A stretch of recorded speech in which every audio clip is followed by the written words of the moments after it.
আমি আবার একটা রেসিপি নিয়ে চলে এসেছি, দারুণ স্বাদের রেসিপি। আজকে এই রেসিপিটা বানানোর জন্য আমার এখানে লাগছে গাজর, পেঁয়াজ কুচানো, লঙ্কা কুচানো, রসুন কুচানো, ক্যাপসিকাম কুচানো, বিনস কাটা এবং আদার পেস্ট। আর এখানে লাগছে চালের গুঁড়ো এবং বাসমতি চাল। আমি আগের থেকেই 3 ঘন্টা আগে চালটা ভিজিয়ে রেখেছি। এবার রেসিপিটা আমি কিভাবে বানাই আর কি বানাই সেটা তোমরা দেখতে থাকো, সঙ্গে থাকো। এই রেসিপিটা বানানোর জন্য প্রথমে আমি চালের গুঁড়োটা মেখে নেব। আমি 1 বাটি চালের গুঁড়ো নিয়ে নিয়েছি। এখানে স্বাদ অনুসারে নুন দিয়ে দেব।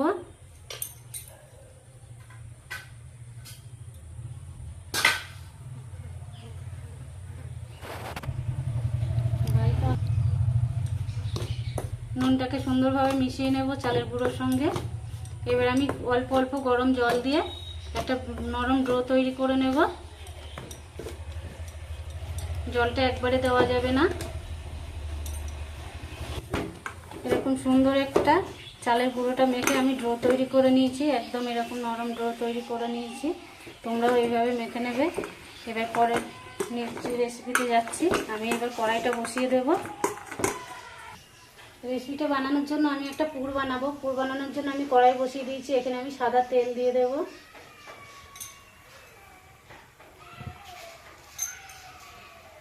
তেলটা গরম হয়ে গেছে, সর্ষে ফোড়ন দেব।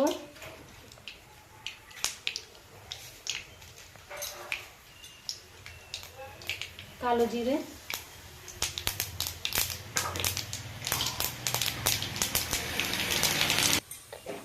এখানে আমি কারি পাতা দিয়ে দেবো একটা, ক্যাপসিকাম কুচানো, বিনস কুচানো, গ্রেট করা আদা, গাজর গ্রেট করা, কাঁচা লঙ্কা, রসুন গ্রেট করে নেওয়া, পেঁয়াজ কুচানো। এই সবগুলো আমি একসঙ্গে এবার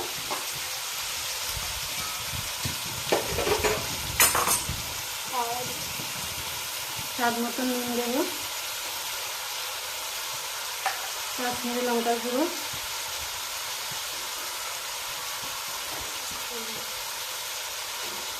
হলুদ, এবং তারপরে সঙ্গে আমি ভালো করে একটু কষিয়ে নেব।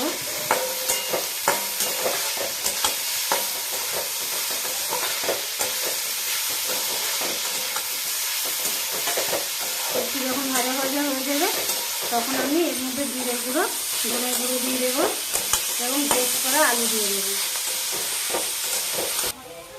আগের থেকে আমি 3টা আলু সিদ্ধ করে নিয়েছিলাম। আলুগুলো আমি এভাবে পেস্ট করে দেবো।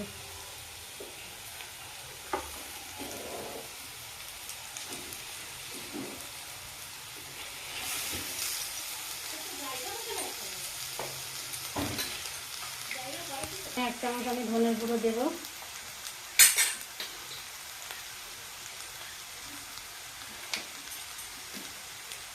অল্প একটু সয়া সস দেবো।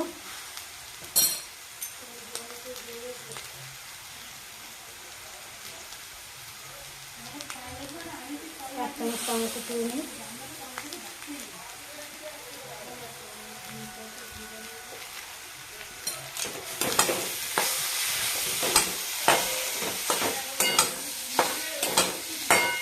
এগুলো দিয়ে আমি 2 থেকে 3 মিনিট একটু নাড়াচাড়া করে নেব।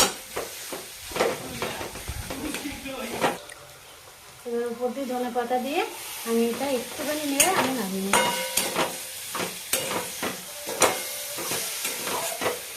মশলা আমার রেডি হয়ে গেছে।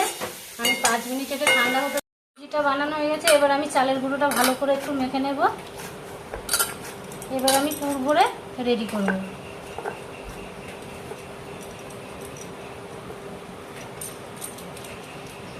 এদিকে এই যে বাসমতি চাল আমি ভিজিয়ে রেখেছিলাম আগের থেকে।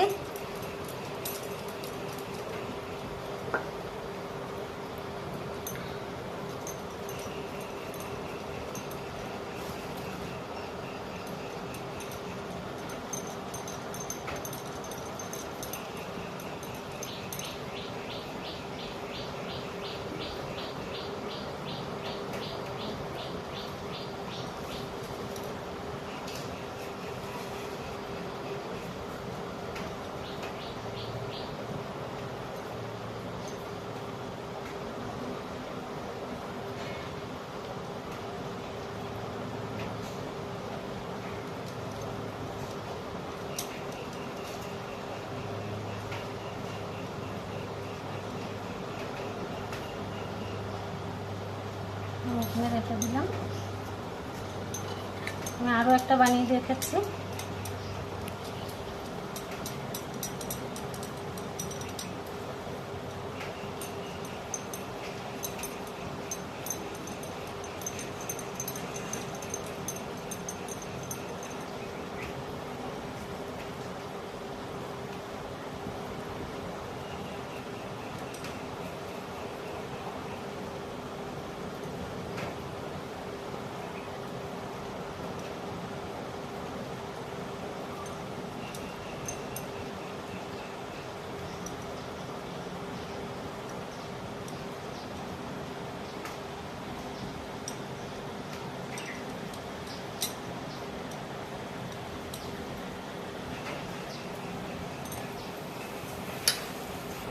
আমার এখানে বানানো হয়ে গেছে কটায়। তারপরে ওই দিকে কড়াই গরম জল বসিয়ে দিয়েছি, জলটা ফুটে গেছে। এবার আমি চালে কোট করে এগুলো বসিয়ে দেবো।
এবার আমি 10 মিনিটের জন্য এটা ঢাকা দিয়ে রাখবো।